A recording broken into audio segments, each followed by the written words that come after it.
Can you see quiz 7? Yes. Let me make it bigger.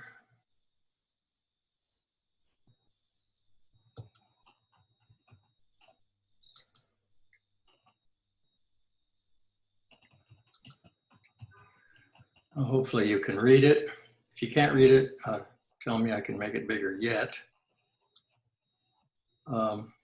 So there were 3 questions, and I think the first one on your test was about the dogs, worth 2 points.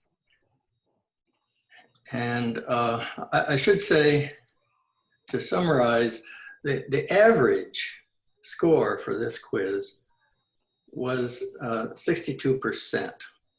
So about 6 out of 10 points. But that's really deceptive because part of the class got most of it right. So there were several people who got all 10 correct, several more got 9, and then there were people who got very little right.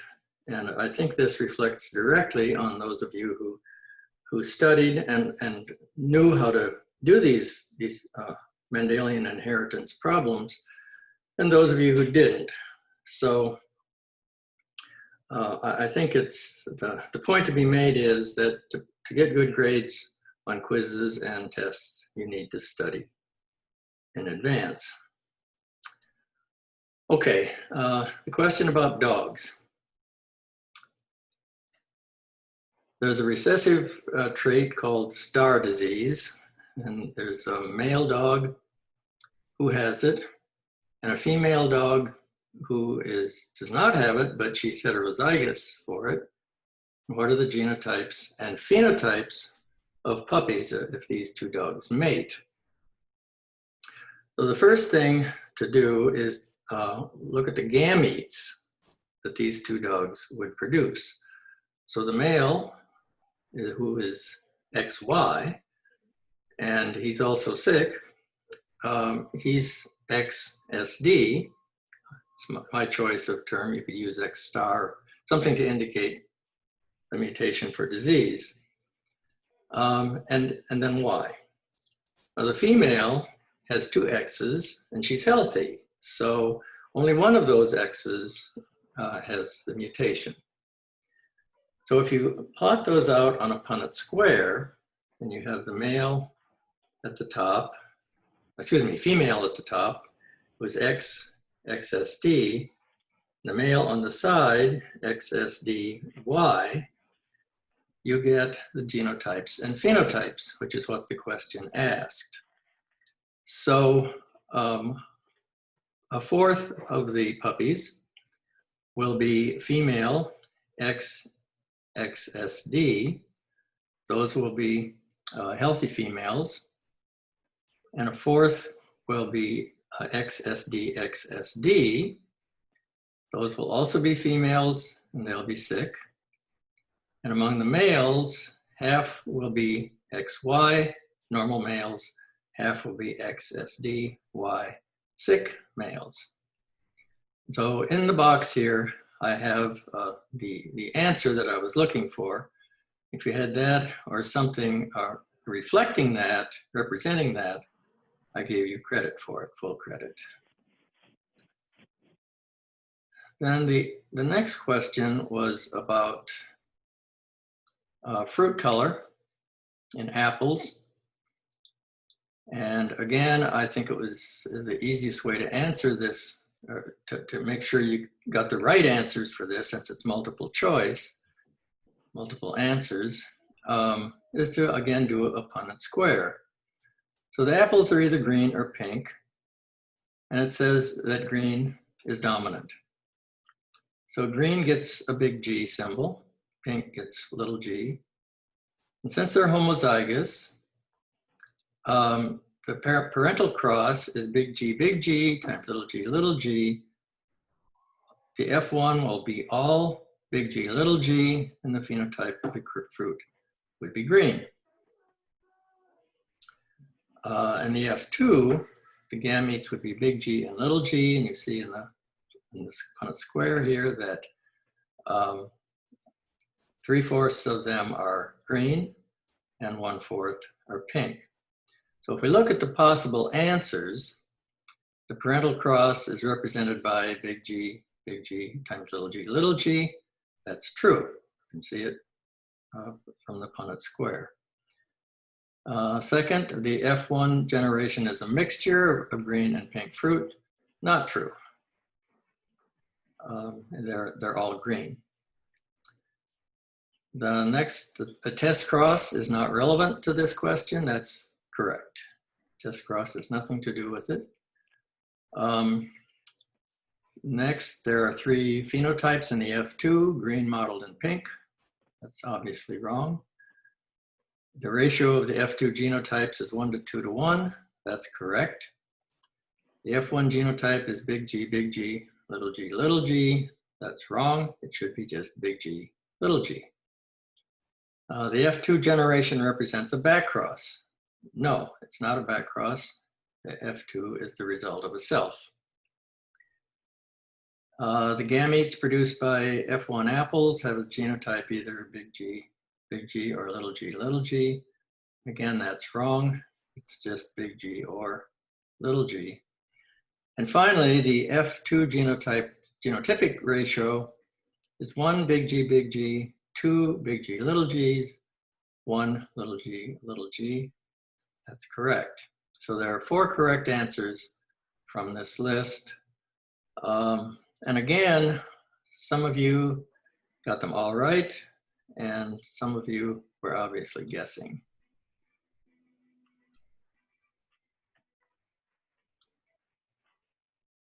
Then the last question is a dihybrid cross. So the 2 characters, this is about horses. Each horse has a color difference, either brown horse or white horse, and either a fuzzy mane or a straight mane. And so the question asks, what are the genotypes and phenotypes of the F1? And what are the genotypes and phenotypes of the F2? Again, you start out by naming the gametes. Big B is brown and it's dominant. Little b is white, recessive. Big F is fuzzy, little f is straight. And so the parental cross, since these are true breeding lines, the parental cross is big B, big F, little f, times little. So the gametes then from the parental cross are big B, big F, and little b, little f. The F1 genotype would be big B, big F, little f. And the phenotype would be all brown with fuzzy manes. Then to get the F2, I think most of you who got this right did a Punnett square, because it was really hard to do without it. But you simply cross, or you self, the F1 to get the F2s. And the gametes across each axis are big B, big F, big B, little b, big F, little b, little f. You have that array on each axis. And then I won't go through all the bigs and littles, but you can see if you match them up, you get in the F2 genotypes, and at the bottom here in the box, there are 9 of them.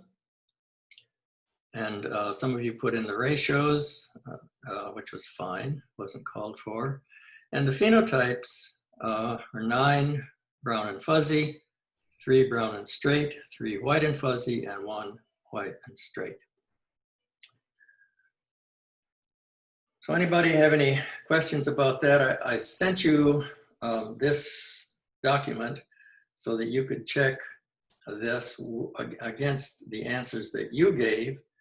And if any of you have any question or disagreement with the grading of your quiz, let me know. Anything about this before we go on?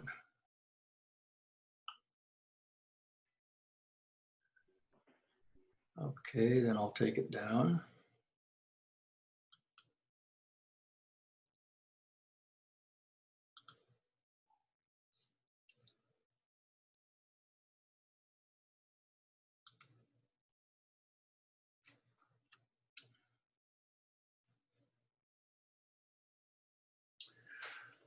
Okay, the next thing I'd like to do is change topics completely and go to the next slide set, which we started last time on enzymes and energy.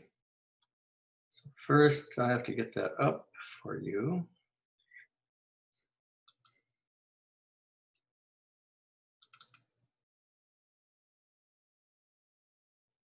So you should see enzymes and energy, and I'll make it a slideshow so you can see it. Okay, so what I'm trying to do here is give you a picture, a roadmap of where we're going in this next section of the course, and help you to see from the beginning how it's all tied together. So the next 4 topics are energy, enzymes, photosynthesis, and respiration. Now, the slide set that we'll go over today, I started it last time and I'll finish it today. But we'll talk about energy, what it is, where it comes from, and how do life forms use it.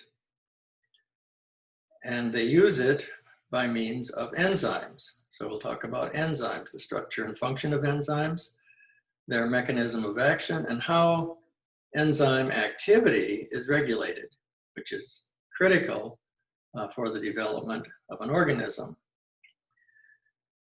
Then next time, we're going to talk about photosynthesis. I don't think we'll get to that today, but we might. If not, next time, we'll talk about how photosynthesis captures energy from sunlight and how it converts that energy into chemicals. And these chemicals are food for all life forms on the planet. And finally, we'll talk about respiration, which is how do you get energy from food?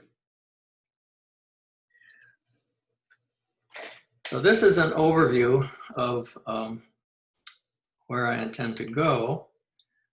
And as I said, I'll be trying to make the class more interactive, including today, send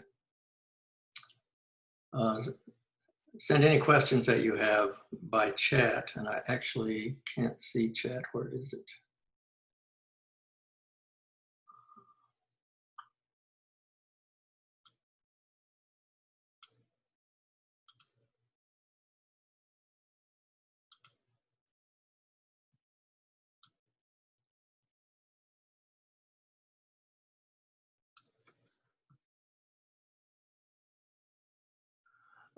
Yeah, there's a question here. Was the slideshow from last week posted yet? And I think not.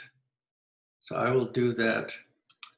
I've overlooked that. I will do that immediately after today.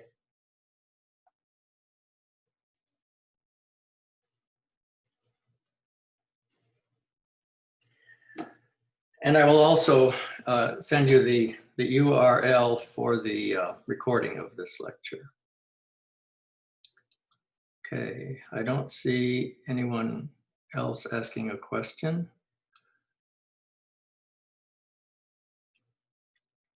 All right, energy, and I'll go over some of these slides fairly quickly because I went over them before. This first one is just to make the point that the sun, as far as biology is concerned, the sun is the only source of energy on the planet that's important. And you end up with producers and consumers. Producers are all green. They can capture sun's energy and convert it into chemical energy. Consumers are everything that isn't green. The consumers eat the producers or they eat each other. So what is energy? The capacity to do work. We'll go through this quickly because we went over this before. Work is the ability to move matter from one place to another. Energy is measured in calories. And you remember the definition, official worldwide definition of a calorie is the amount of energy necessary to raise the temperature of 1 gram of water 1 degree centigrade, and this has to be at sea level. And I also made the point that for dietary purposes, a calorie, when you read the calories on a food label, it's not talking about a calorie, it's talking about kilocalories. So each calorie that you see on a food label is really 2,000 calories. It's 1 kilocalorie. So that if you have a 2,000 calorie diet, you're really talking about 2 million.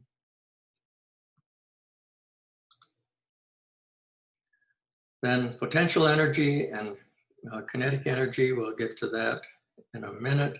The first law of thermodynamics, a closed system, energy can be neither created nor destroyed. Talked about that last time. Now the second law is critical for life because energy transformations result in increased disorder, also called entropy. And so if a system is allowed to go to equilibrium, it becomes completely disordered. It will have maximum entropy. In the case of living systems, that can't happen. Disorder is always increasing and chemical reactions go to equilibrium unless there's energy input. So here again, we come back to energy. So if a biological system is at equilibrium, it's dead.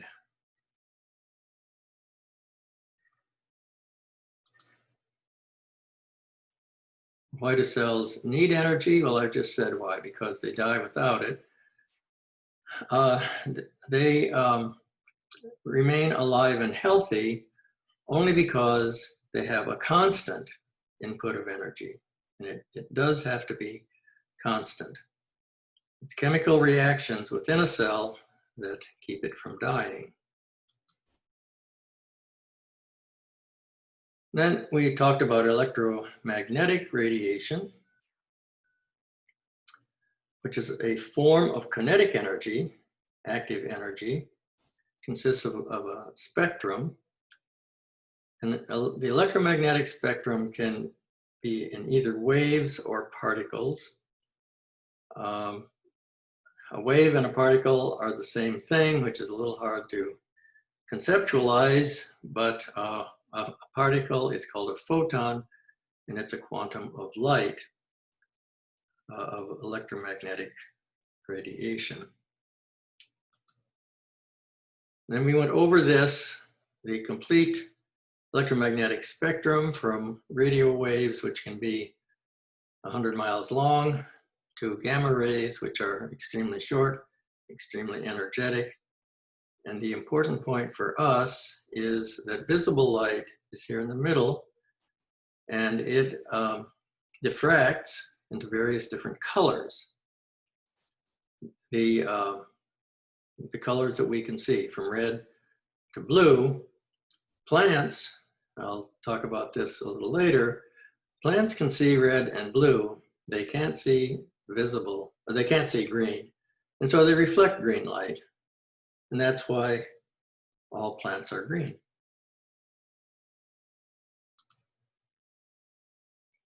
I won't go over this again. It's just telling you the various different kinds of rays, radiation, and what they're used for.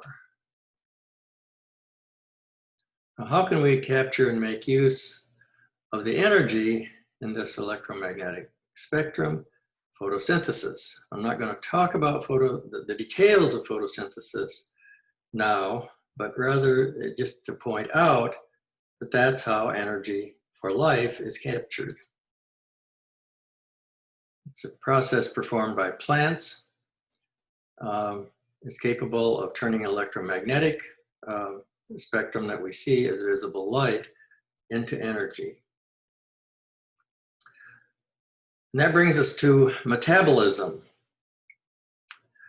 Metabolism is the sum total of all the reactions going on in a cell at a point in time. So at any instant, cellular metabolism consists of thousands of individual chemical reactions.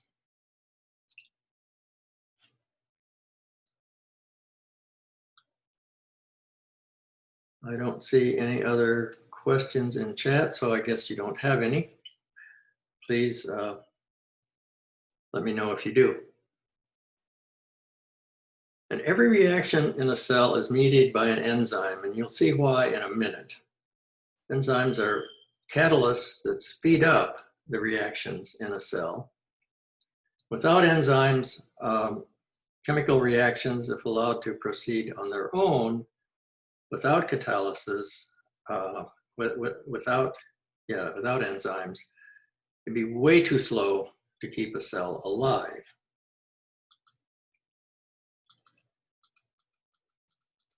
This just shows you a sequence of reactions, each one mediated by an enzyme. Chemical reactions are the essence of life. And there are two types, endergonic and exergonic. They're illustrated here on the right. Endergonic reactions, and photosynthesis is one of them, proceeds with a net input of energy. So the energy comes from sunlight, it's captured by photosynthesis, and when it is, carbon dioxide and water are converted to glucose and oxygen. So as plants make sugar, they're giving off oxygen. Then this glucose, or derivations of it, which we'll talk about, can undergo exergonic reactions. We'll talk more about these, such as aerobic respiration. And the result of this is energy output.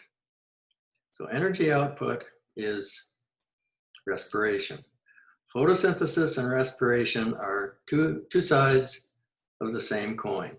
One captures energy, the other uses energy.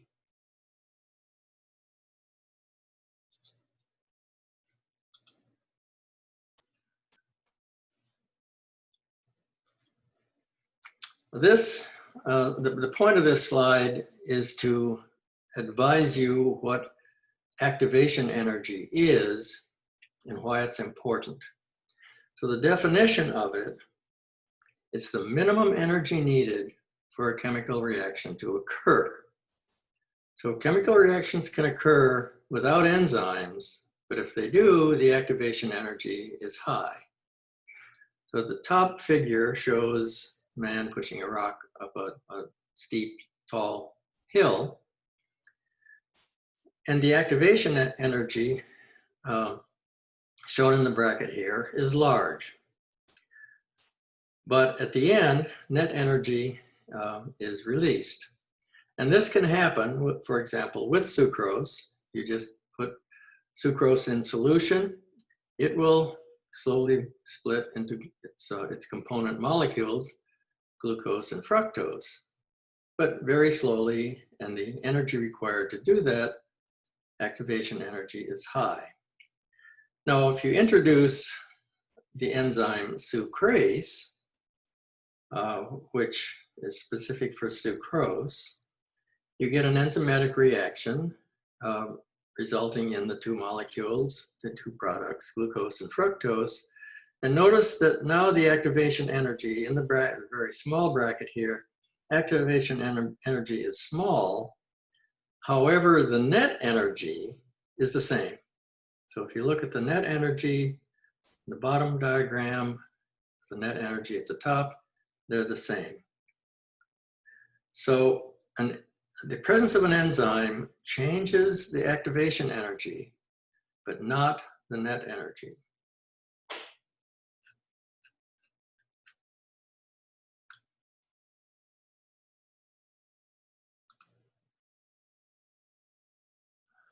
And that's illustrated in a different way here. The starting substances are glucose and phosphate. See the molecular structures of them.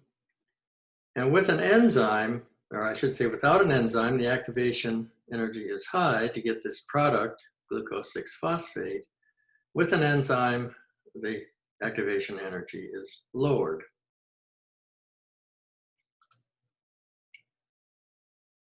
What is the catalytic cycle? How do enzymes actually work? So I'll try to illustrate that with the next several slides. So the enzyme here is in blue, and there are 3 colored objects. The yellow and the red are substrates. The green is an inhibitor, which we'll talk about later. So if the inhibitor stays away and the 2 substrates interact with the enzyme, they bind to it, the enzyme acts and releases a product, which is the joining of the 2 substrates.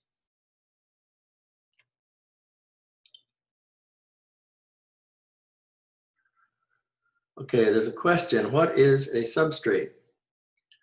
A substrate is a substance upon which an enzyme acts.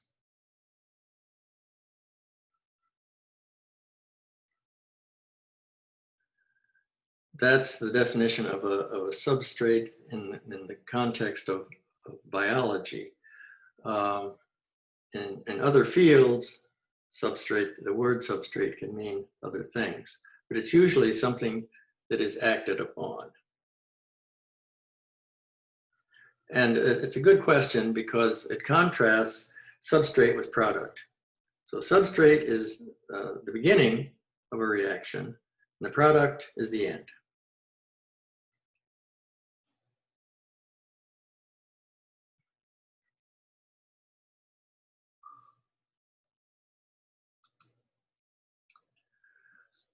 I mentioned this last time, this lock and key analogy.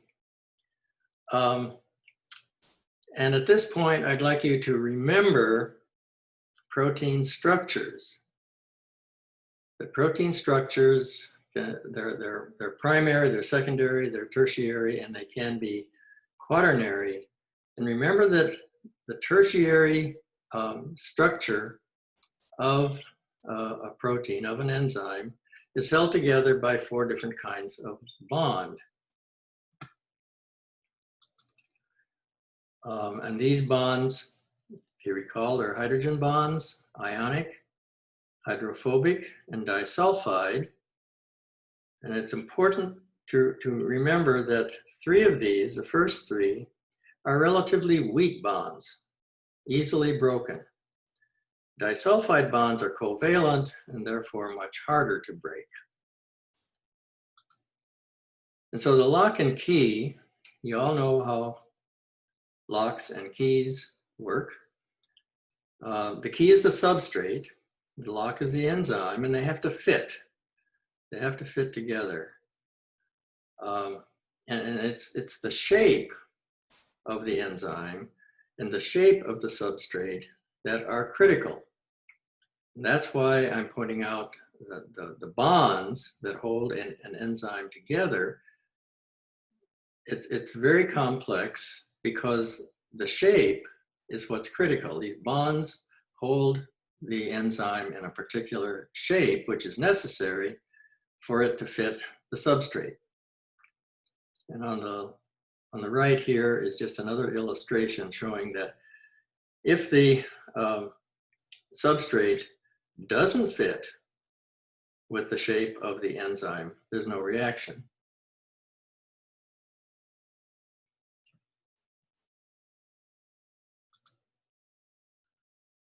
Now this is really important for you to know, and that is how does an enzyme actually lower the activation energy? And in a nutshell, it does so by breaking the bonds in the substrate. I've got two illustrations of that here. At the top, the numbers 1, 2, 3, and 4 correspond to, on the right-hand side here, 1, 2, 3, and 4. So the enzyme is yellow, the substrate is green in this case. And there's an active site here to which in which a bond occurs. The substrate bonds with the enzyme. And here is where a critical thing happens. The enzyme changes shape. And when it does that, it weakens the bonds that are holding this substrate together so that here at step 4, they come apart. So step 1, substrate binds to enzyme active site. Step 2, the enzyme changes shape. Step 3, because of that, the bonds are broken or weakened. In step 4, products are released with little expenditure of energy. And at the bottom here, it's just another illustration of the same thing. In step 1, enzyme and substrate bind. And in steps 2 and 3, bonds are weakened because the enzyme changes shape. In this case, it kind of crunches on itself.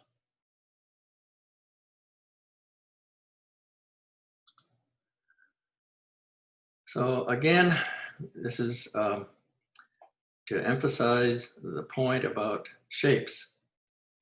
Start at the top here, this big blue object is an enzyme, sucrase, which has an active site. And this active site has a very specific shape. It's shaped to fit the substrate, which is sucrose, 2 molecules of sugar. If that substrate fits into the enzyme active site, there's binding. And then with the addition of water, the substrate is converted to products, which are glucose and fructose, which can go off and do whatever. The enzyme is unchanged. It goes back to being sucrase.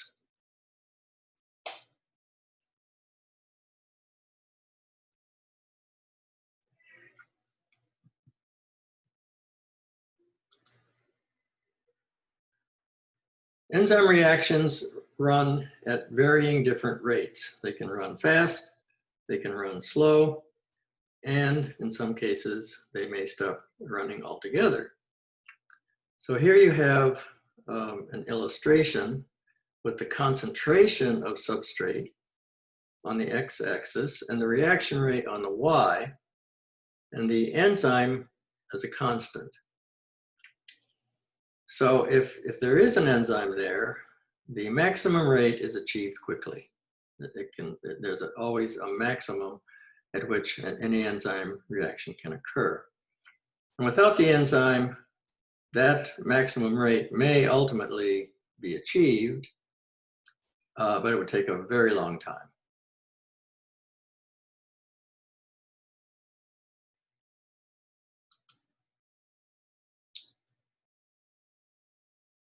Enzyme denaturation. Enzymes are denatured if you break all the bonds that hold the tertiary structure together. Tertiary structure is essential for enzymes to be active at all. So enzymes can be damaged by their environment. So the temperature, the pH of the environment, or the salt concentration. Any of these can denature an enzyme, which means the activity is destroyed and the enzyme becomes just a string of amino acids.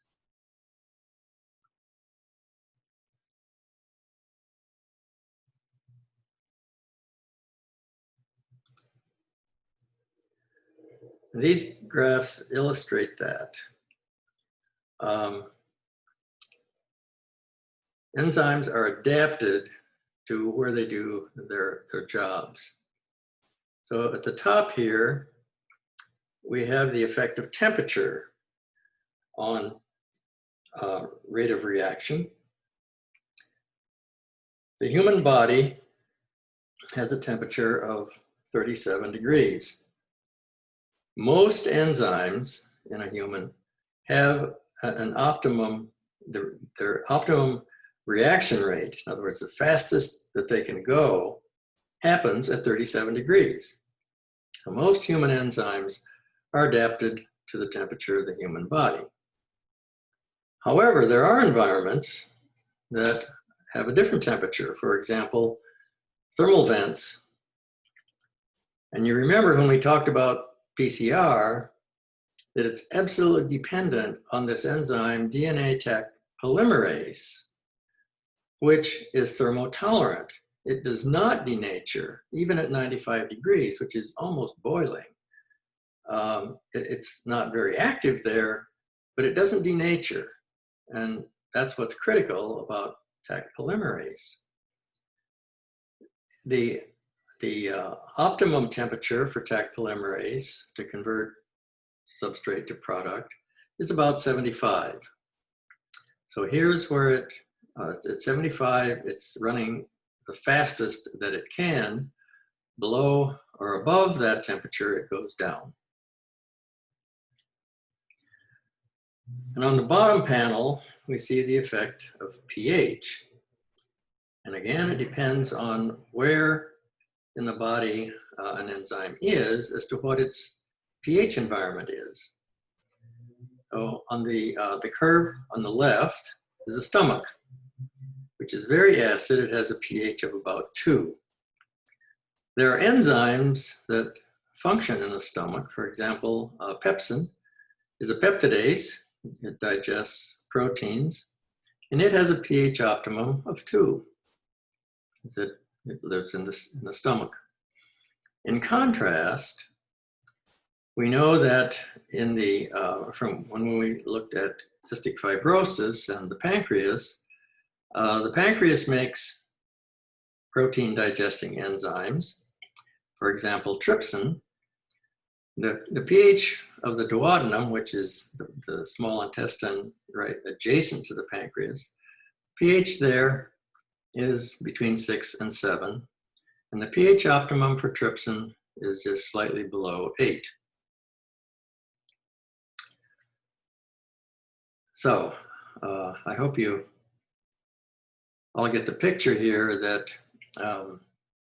the rate of reaction is a function of the environment of the enzyme. And that environment can be can vary in temperature, it can vary in pH, and it can vary in salt concentration.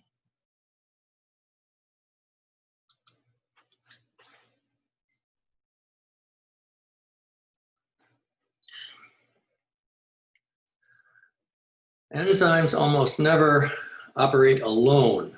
They need partners. And these partners can be cofactors, coenzymes, or prosthetic groups. But what is a cofactor? It's almost always a metal. It's an inorganic component, and it's required for enzyme function. So examples are iron, copper, and zinc. Iron, for example, is a molecule of iron in every molecule of hemoglobin, and that iron is required for the hemoglobin to carry oxygen.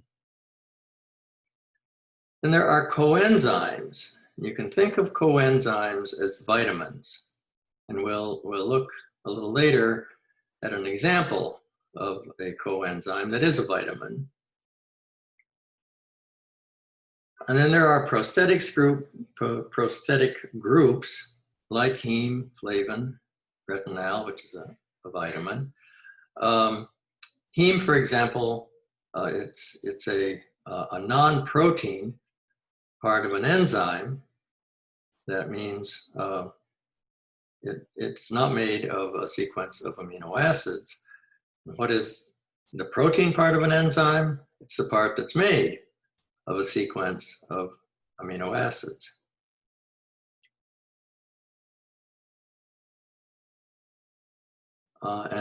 This bottle of label on a nutritional supplement bottle lists a lot of vitamins, a lot of minerals, and these are all coenzymes and cofactors.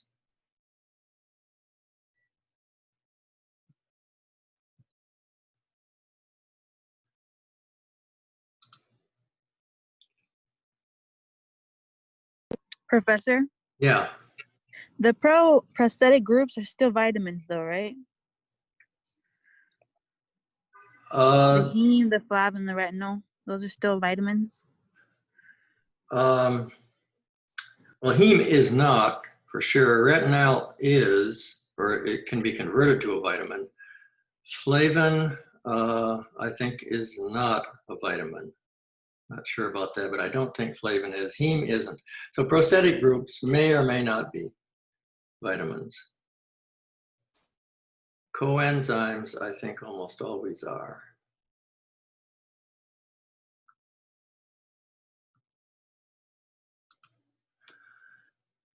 All right, now we're going to talk about the energy currency of the cell. This is like money in the bank, ATP. It's the main energy source. And I'd like to dissect a molecule of ATP so that you can see its relationship to other activities in the cell. So you remember when we talked about nucleic acids, DNA and RNA, and about adenine. Adenine is the base in the phosphate chain. Ribose is the sugar if it's RNA, deoxyribose if it's DNA. The two together are called adenosine. Then with the addition of a phosphate group here on the 5' end of the ribose, you add a phosphate, it's a phosphate group, it's now adenosine monophosphate. That is not a high energy bond. If another phosphate is added, it's now ADP, adenosine diphosphate. And again, the bond between those two terminal phosphates is not high energy. However, if a third phosphate is added, it now becomes ATP, and this bond between the last two phosphates is high energy. And when it's broken, energy is released to drive cellular functions.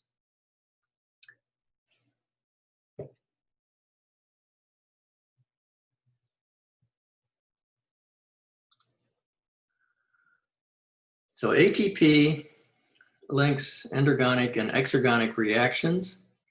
The energy released by a catabolic reaction is used to drive anabolic reactions. And so ATP and ADP can be viewed as a toggle switch.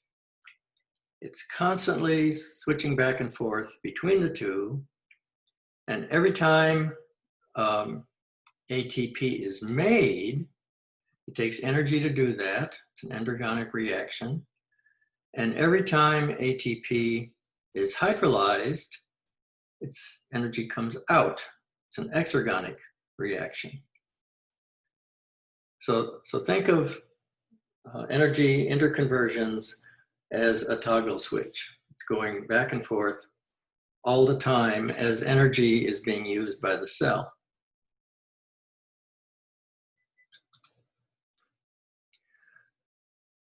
And so now we'll talk about anabolic and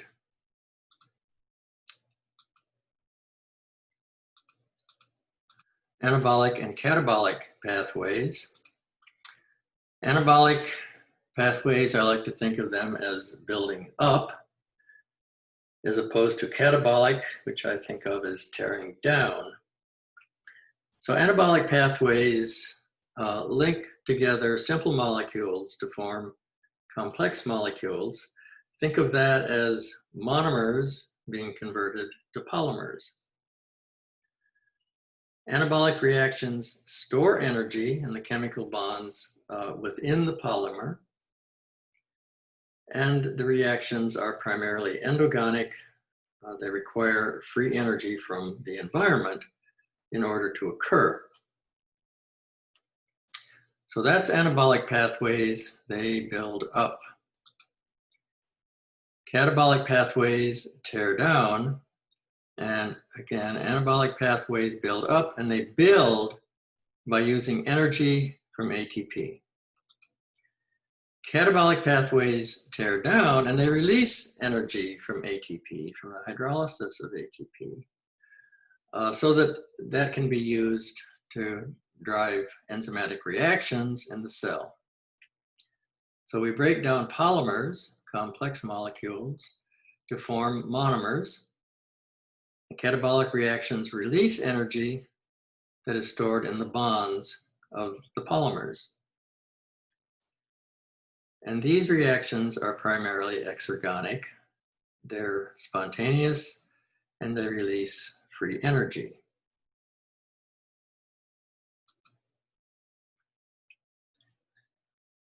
So here I've tried to choose illustrations that consolidate this point. So at the top, metabolic pathways can be anabolic or catabolic. So monomers, the individual green balls, plus energy can be converted to polymers. And where does that energy go? It goes into the bonds that link the monomers together to form the polymer. So energy goes in to an anabolic reaction, and it's stored as chemical bonds.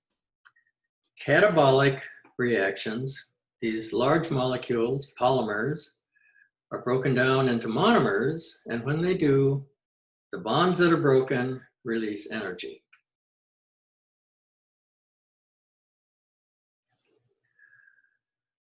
Okay, catabolic pathways are relatively easy to visualize.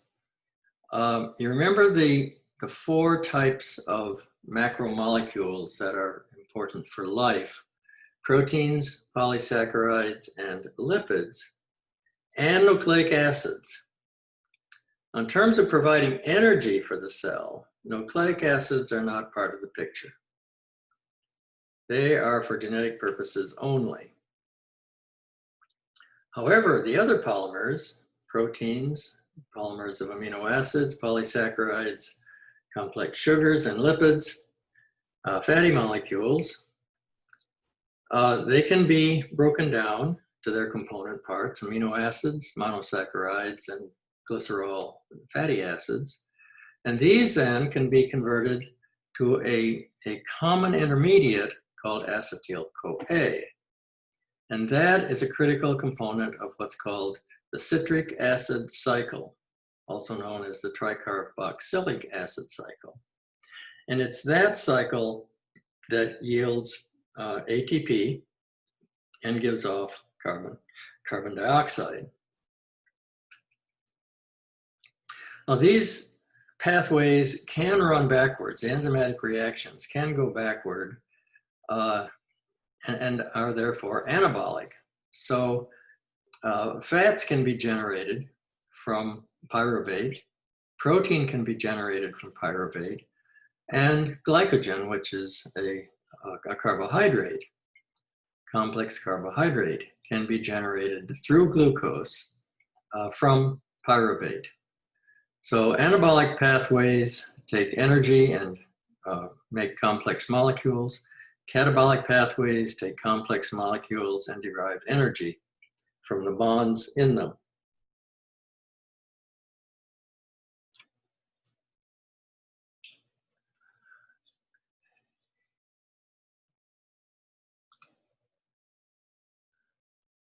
Now here we're back to comparing photosynthesis and respiration, even though we're not going to talk in detail about them right now. But photosynthesis is primarily anabolic. It requires energy. And what photosynthesis does is take carbon dioxide and water and makes sugar, glucose, and oxygen. Respiration is the opposite of that. I said earlier that these two processes are opposite sides of the same coin. Respiration is catabolic, and it's essentially glucose oxidation. You take glucose and oxygen, and you get CO2 and water, which is where photosynthesis starts. So photosynthesis requires energy from light and is dependent on chlorophyll. And chlorophyll is found only in plants. So plants are the only producers, the only way to capture the energy from light is through plants. And when respiration occurs, when we need energy from our food, we respire, and that takes sugar to carbon dioxide and water. So we give off carbon dioxide as we use food. We give off oxygen, or plants give off oxygen as they make food.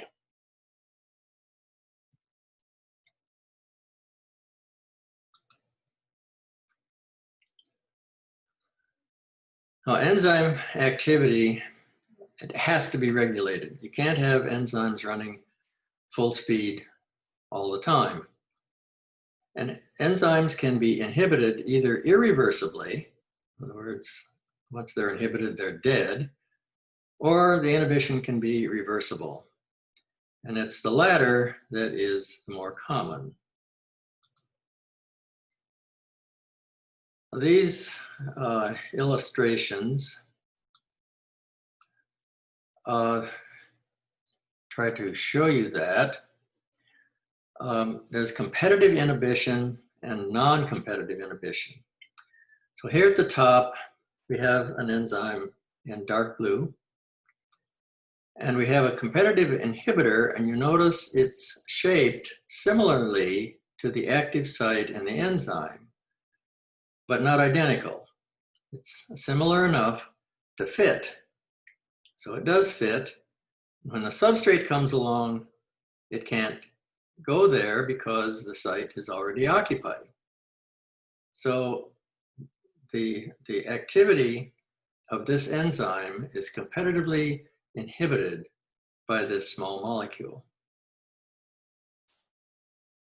On the other hand, and keep this picture in your mind of what non-competitive inhibition is, the non-competitive inhibitor is here in green.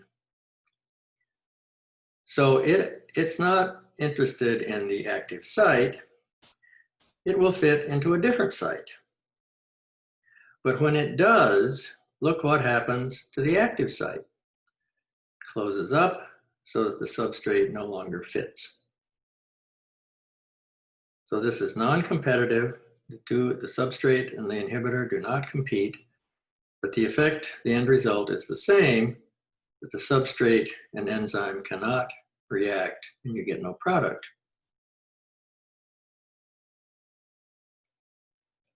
Any question about competitive inhibition and non-competitive?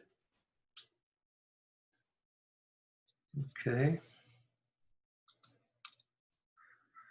Now, feedback inhibition is a very interesting process. It's illustrated here. Start on the left with the substrate in a blue box. Enzyme 1 converts the big blue box to a smaller blue box.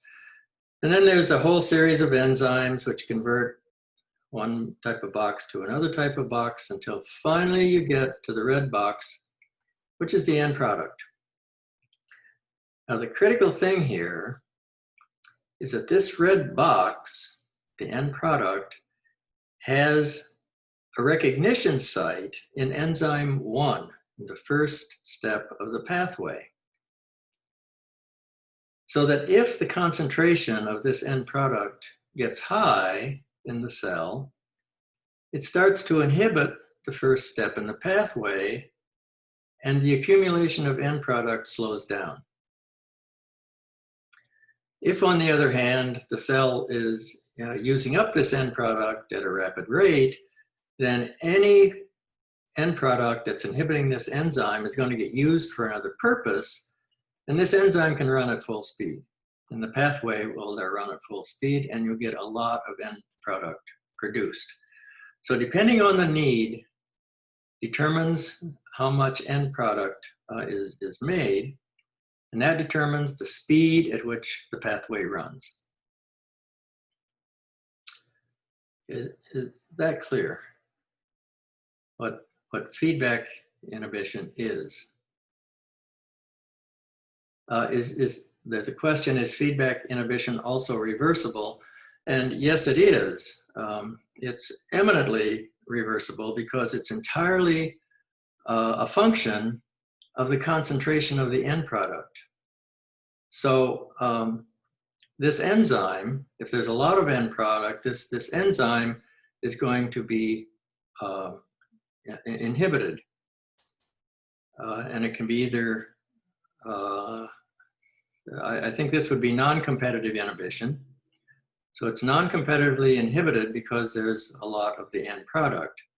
But it's reversible. As soon as the end product stops accumulating over here on enzyme 1, the enzyme regains its activity and starts running much faster. Then there's a question, how does the concentration go up? I think you mean the concentration of the end product. The end product is made because this pathway is running. So all the enzymes in this pathway are active. They're all converting their substrates to products. And the last enzyme, enzyme 5, makes the end product. And why does its concentration go up?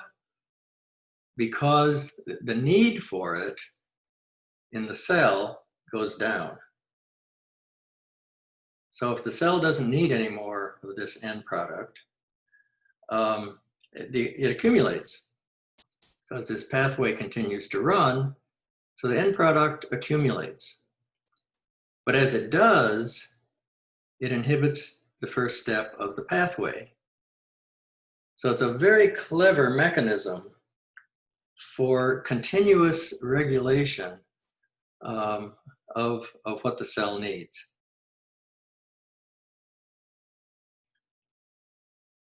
Am I answering the question? Ask me again if it's still not clear. Concentration goes up if the need for the end product goes down. It goes down if the cell starts using this end product for some process, then the concentration of the end product goes down, and enzyme 1 over here starts running faster because it's not inhibited by end product inhibition, also known as feedback inhibition.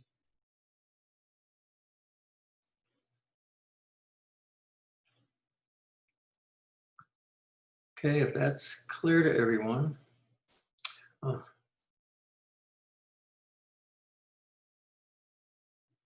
So the concentration is the leftover or the buildup. The concentration is what's left.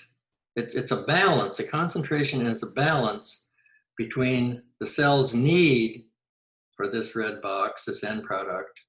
So the cell needs that, and if the cell is using it up fast, it's not accumulating. It's de-accumulating. Its concentration is going down. And when it does, this pathway is going to start running faster because there's no inhibition of enzyme 1, the first step. So as the cell needs more and more of this end product, this pathway is going to run faster and faster. And when the cell's need has been met, it stops using end product, and the end product starts to accumulate. And as it does, it now will start to inhibit enzyme 1, and the pathway slows down. There's no more need for this product, so the pathway slows down, or it might stop altogether. So that your question is the concentration, the leftover, or the buildup. It's the balance between the need and the production.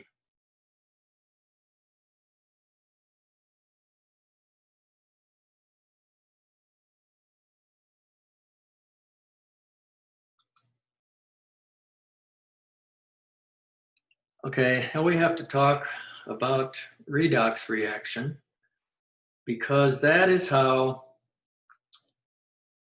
energy is derived at the atomic level. Energy is harvested through electrons that are moved from one molecule to the next. Electrons can carry energy, which can be the energy can be transferred to intermediate molecules as electrons travel a downhill journey, which I'll illustrate in a bit. And the basis for these electron transfers downhill is a series of reactions called redox.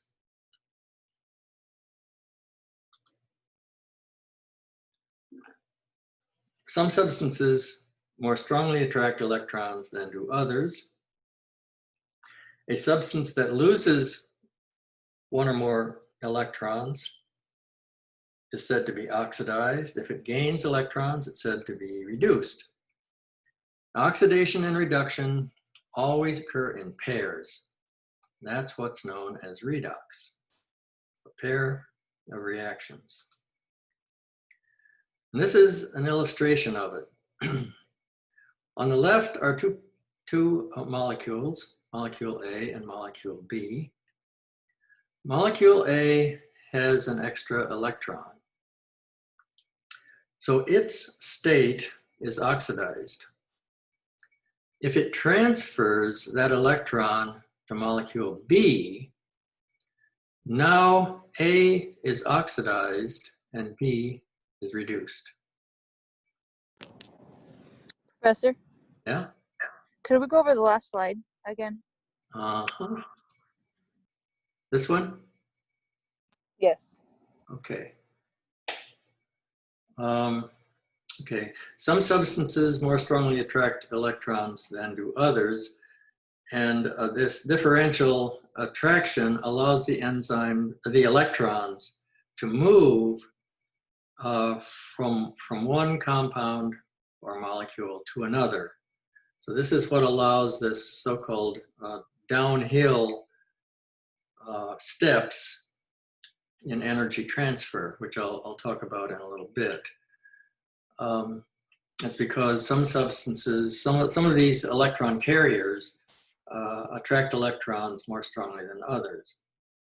And so the essence of this is that if a substance loses an electron, it's oxidized. If it gains an electron, it's reduced. And these two reactions always occur in pairs. If something is oxidized, something else is reduced. And similarly, if something is reduced, something else is oxidized. And it's this switching back and forth between oxidation and reduction, that's what releases energy. And we'll see that. I'll try to illustrate that in a little bit. So is that okay? Do you have any more questions about this?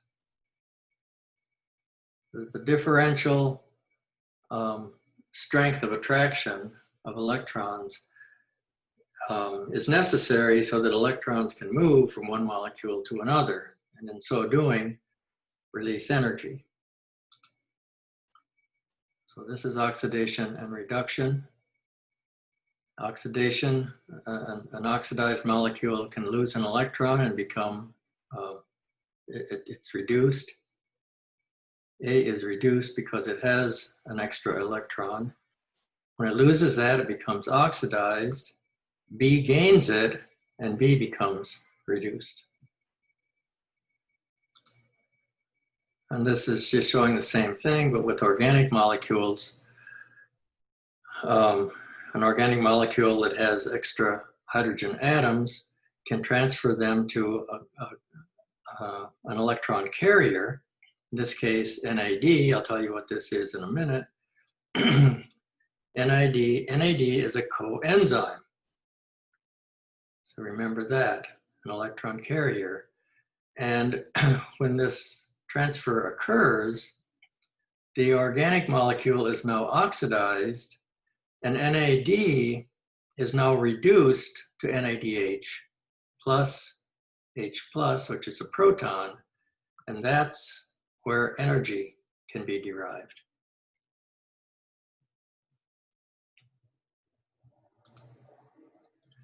So this shows you how the steps in the system work. I just showed you that NAD and NADH are interconvertible. And so what happens is that a compound with extra electron, one or more extra electrons, can hand them off to NAD plus, which becomes NADH, and the molecule, which was AH2, now becomes just A. And in the process of NADH giving up it's an electron, it can give up one as energy and hand off the other one to compound B so that it can become BH2, and NADH goes back to being NAD plus. So what's the point of going around in circles like this? It's right here, giving off energy. So this cycling happens over and over with the oxidation of a single molecule like glucose. And I'll show you that. I'll try to illustrate that in a minute. This is just to show you what NAD and NADH are. NAD is nicotinamide adenine dinucleotide. NADP is the phosphate form. This is the structure of it. And this part of it, the oxidized form, is NAD plus. It can be reduced to this form, which is NADH plus energy.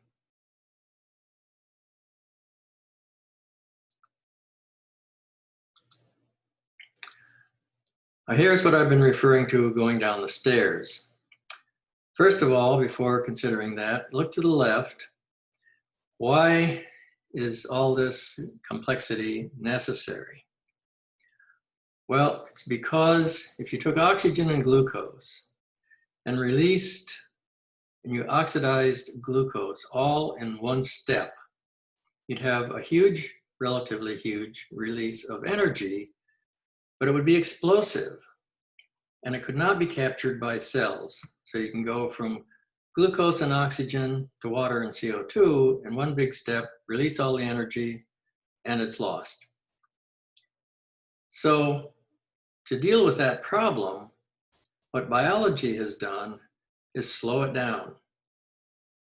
So if we start out here with glucose on the left, and it can be oxidized to CO2, carbon dioxide, and a hydrogen atom, an ion, and a very energetic, a high energy ion. And then, so at this point, this starts to happen. Electrons get transferred and transferred and transferred in a cyclic fashion. So each step is another cycle. And it keeps cycling and cycling and cycling. And this one electron, as it gets cycled from one carrier to the next, it's losing energy. At every step, it's losing energy. And finally, it gets down to its lowest energy, and water is released. And this electron can now go back and well, it can get used for something else. And eventually it gets recycled into a high energy compound. So the steps here is that energy input splits glucose into carbon dioxide, water, electrons and hydrogen ions. The electrons lose energy as they go down this chain from one electron carrier to the next electron carrier, to the next, to the next, to the next. And at each step, energy is released in the form of ATP.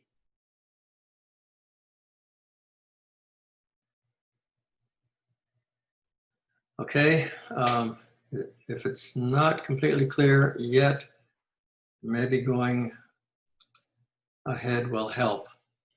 Now, what are the ways to produce ATP? So in other words, how is this electron transport chain used, and what are the alternatives to the electron transport chain? Well, there are three possible ways. They're called substrate level phosphorylation, oxidative phosphorylation, and photophosphorylation. Substrate level, you take a substrate, convert it to a product, and you make a molecule of ATP.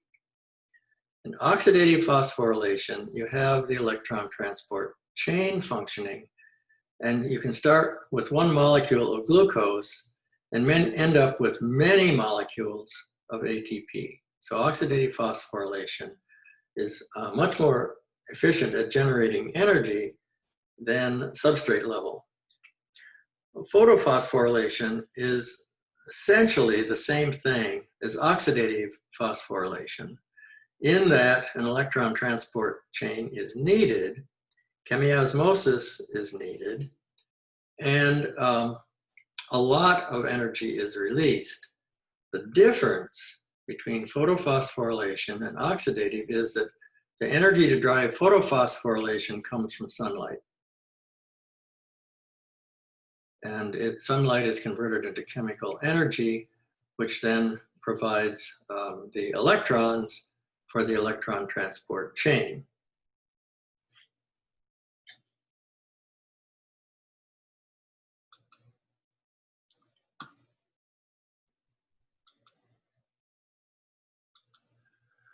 Okay. Oh, wow, I'm over time already.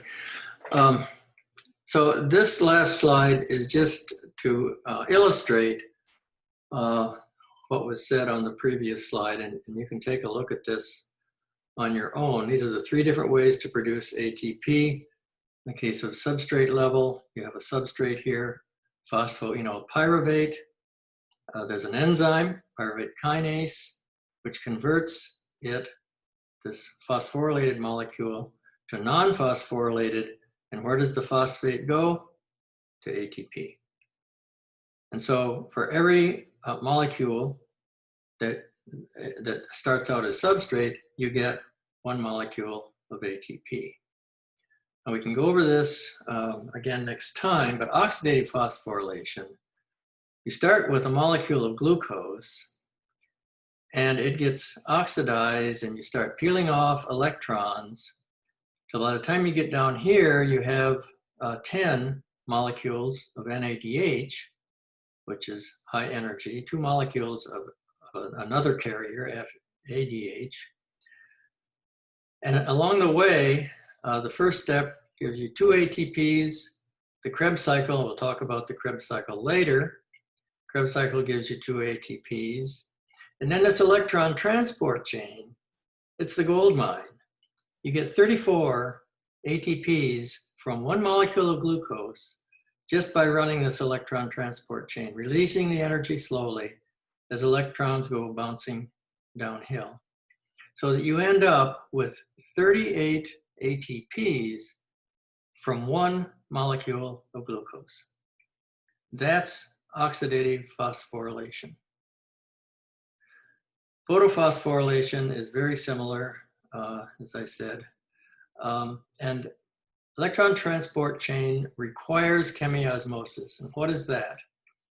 Chemiosmosis is the movement of ions across a semi-permeable membrane down their electrochemical gradient. So you see here the blue balls are ions, and they're much more concentrated on one side of the membrane. And as they move across to the side with low concentration, they generate energy. An ion gradient has the potential energy and can be used to power chemical reactions when ions pass through the membrane, through a channel in the membrane.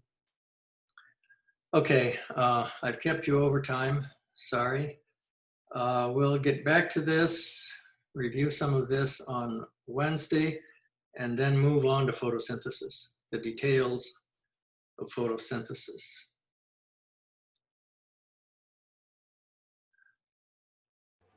Have a good day. Okay, take care. I'll see you all on Wednesday.